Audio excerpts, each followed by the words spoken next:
कंडियारो में बिजली चोरन खिलाफ वडे पैमाने ते ऑपरेशन। गैर कानूनी कनेक्शन काटा तारुन के बाह ॾेई साड़ियो वियो। सेप्को STO असदुल्ला मेमण, LS नवीद मेमण, रियाज़ हिसबाणी, वली मोहम्मद भागत पंहिंजो अमलो साण करे सिटी टू फीडर ते ऑपरेशन करे केतिराई कनेक्शन काटा करे छॾिया।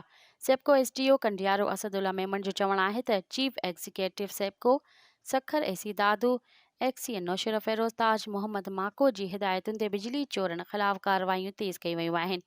कंहिं बि बिजली चोर खे बख़्श न कयो वेंदो। मथनि केस दाख़िल कराया वेंदा। बिजली चोरनि सां गॾु बक़ायेदारनि खिलाफ पिणु कानूनी कार्रवाई अमल में आंदी वेंदी। बक़ायेदारनि खे घुर्जे त बिलनि जी बक़ाया जात फौरी तौर ते अदा कनि। जेको बि माण्हू बोगस मीटर हणी बिजली ॿारींदो उन खिलाफ केस दाख़िल करायो वेंदो। मज़ीद ख़बरनि ऐं तफ़सीलात लाइ विज़िट कयो असांजी वेबसाइट www.awamiNewsHD.com ऐं ॾिसंदा रहो अवामी न्यूज़ HD।